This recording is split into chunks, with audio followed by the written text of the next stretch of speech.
What's going on, everybody? Welcome back to another episode of the Saturdays in STORRS podcast, which you can find right here on the Crossover channel. I'm your host, Kanaye, and I know it's been a little bit of a while since I've uploaded a video on this podcast. I think it's been a little over a month now up to this point. That's just because I think that there really hasn't been all too much news coming out of the camps of people who cover UConn basketball just regarding their offseason practices. I know now official practice has started, so that's obviously exciting knowing that the season is inching closer and closer. But again, not too much news outside of what I've kind of already covered towards the later stretches of the summer. But I'm sure there might be one or two things which could end up coming out. And if so, then I'll make a video. Maybe we'll see one or two more before the season starts. But let me just remind you guys, once the season does actually start, there will be an episode on this podcast every Saturday like there was last season. So definitely be on the lookout for that once the season kicks into high gear. But on today's episode, I kind of just want to talk about the recruiting and what's going down in terms of guys that the coaching staff at UConn is looking to perhaps land some commitments with. There's been a few highly touted big name guys, 5 stars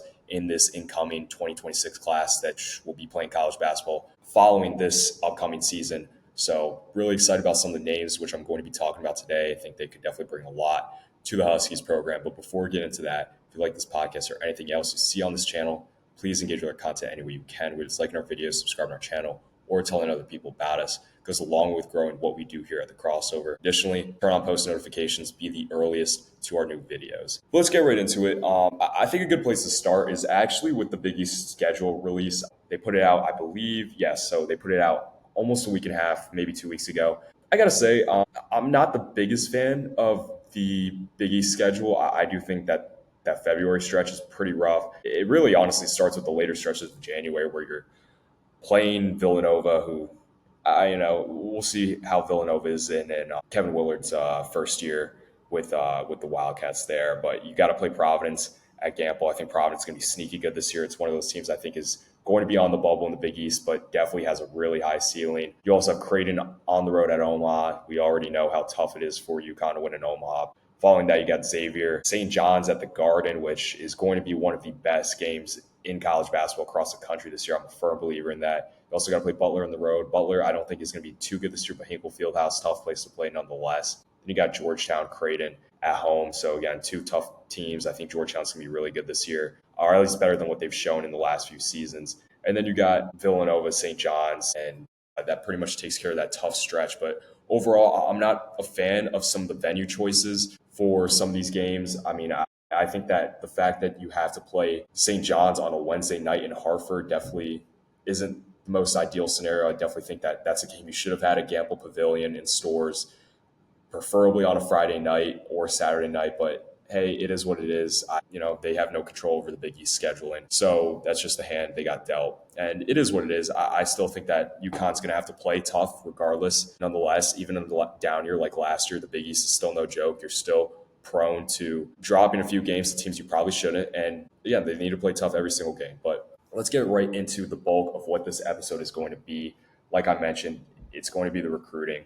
And hey, there's been a lot of big names. I guess we'll start with the hometown kid, in a sense, in Abdou Toure. Abdou Toure is a 4-star. I think he is on the cusp of being a 5-star. I'm not all too certain, but he plays at Notre Dame High School, which is in West Haven, Connecticut. And he's a guy that's been on UConn's radar for the longest time, just considering he is an in-state kid. And he's a 6'5" wing, really talented in terms of what he's able to do off the dribble. I think he's a talented playmaker. He's definitely a guy that fits the role of being a secondary ball handler, the way Hurley's like to have guys like that filled that role over the last few seasons. You look back 3 years ago now, can't believe it's already been 3 years, but Andre Jackson Jr. alongside Newton, and then the following year you had Cam Spencer. This year it's looking like it's going to be a combination of solo ball, Braylon Mullins, and maybe Jalen Stewart as kind of serving as that secondary ball handler who's off the ball. But Abdou Toure has listed UConn into his top 7, along with the likes of Maryland, Providence, Oregon, Louisville, Arkansas, and Florida State. Obviously, we really don't want to see Abdou Toure commit to Friartown. We don't want to see him as a Providence Friar, but I could see the fit there again. Again, a lot of these decisions in terms of guys I'm going to talk about today are really dependent on the choices that some of the guys who could potentially come back for the senior year will, we just don't know what's going to happen. Silas Demery is a junior right now. He could potentially come back for his senior season. Same thing goes with solo ball, Jalen Stewart, Jaden Ross. We don't know if those guys are going to potentially try to go to the NBA. specifically solo ball. I think that's a guy who definitely was considering testing the draft waters this past season, or off season, I should say, and I'm sure he will once again following this year. But if you get Solo back for senior year, then I mean that's huge, and that probably turns away one of these guys. But again, you really don't know what those decisions, where their head mind states are at until the season kind of concludes, and we'll see where their draft stocks are at. But to get into the next guy, this is probably the recruit I think I'm most excited about, and I think might be generating the most hype from UConn fans right now. That being five-star point guard Dylan Mingo. He is the number one point guard in the 2026 high school class. He's 6'5", 190 pounds. He plays at Long Island Lutheran, played alongside Kanaye Anthony. I'm not sure as to whether he ever played at the same time as the Ross brothers. I'm sure Jacob he probably played with. I don't know that he ever played with Jaden Ross. But again, you already have a connection from Long Island Lutheran to becoming a Husky in STORRS. So that definitely helps with the whole recruiting process. I know he had a good visit with UConn. I want to say he visited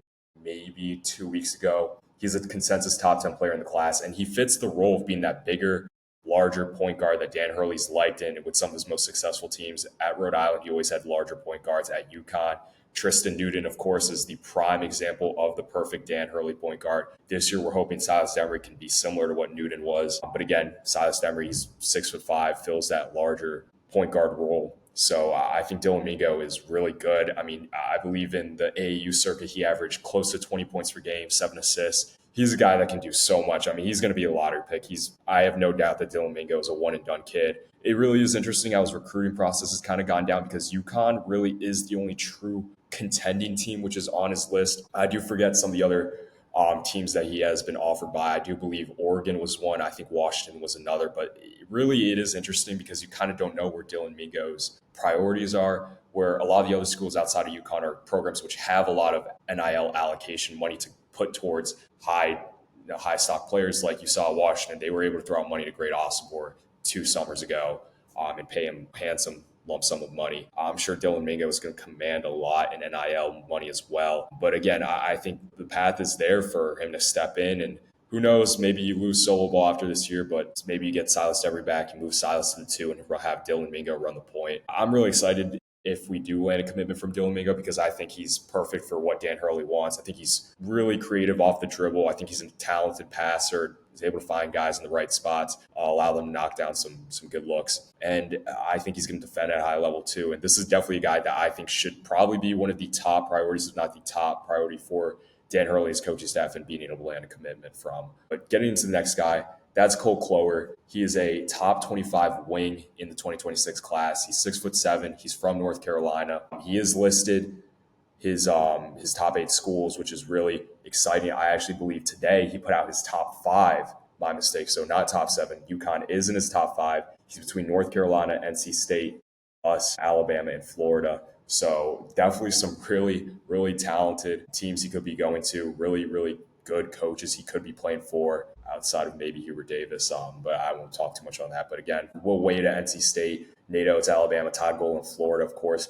There's a lot of competition there for Cole Clower, and he's really talented. I mean, he's plays on the wing. He's a 3-level scorer. I think he's going to be able to defend at a high level. I think he does perhaps need to mature a little bit physically, but I'm sure once he gets up to the college ranks, whatever program he ends up at, their strength training program and staff will definitely get him up to speed in that aspect. But overall, I mean, I think that's definitely a guy that would be a great get, considering you don't know the retention you're going to get between your wings this year. Braylon Mullins could be one and done. Jalen Stewart, Jaden Ross, if they do make the leaps that a lot of people are hoping they can make, and NBA could be a possibility. We'll see what happens with that. Like I mentioned, all these decisions from the high school prospects that I named so far, it's really all going to come down to, of course, they might commit in this early window, but who knows, some of them could wait it out towards the end of season kind of stretch where more guys kind of finalize where they're going to sign. And who knows, we could have a Darius Adams situation where a guy might commit now, but once they hear who UConn is retaining from that wing class or between Solo Ball, Silas Demery, and the guards, and it depends who UConn could potentially bring in the transfer portal next offseason. We'll see if one of these guys commits, there's a world where they decommit like we saw in terms of what happened with Darius Adams this past offseason. But again, Cole Clower, that's definitely a guy that I think would be someone that would definitely be worth using a scholarship on because I think he's going to be really good. And then the last guy I want to talk about is Caden Samuels. He is another 5-star in the 2026 class. He plays small forward. He's a Georgia native. He's 6'6", obviously plays on the wing. He does have UConn in his top 10, and he initially didn't have a visit scheduled to UConn, but Hurley and his staff have pursued him heavily, and I believe that UConn is one of his options that he is seriously considering now. He has canceled visits to Alabama, Auburn, and Georgia, so I do think that UConn is being held in a high regard in terms of where he's kind of viewing where he might pick to play college basketball next year. And again, that's another guy I think is really talented. I haven't seen too much tape on Caden Samuels. This is a guy who I honestly really wasn't all too familiar with until about probably a week or two ago, in terms of just hearing about his name and his whole recruiting process and how UConn might be one of his where he ends up choosing to play next year. But overall, I think everyone in this class so far that UConn is really looking at, I think, is really good, and I think would definitely be a great addition to what this program could be.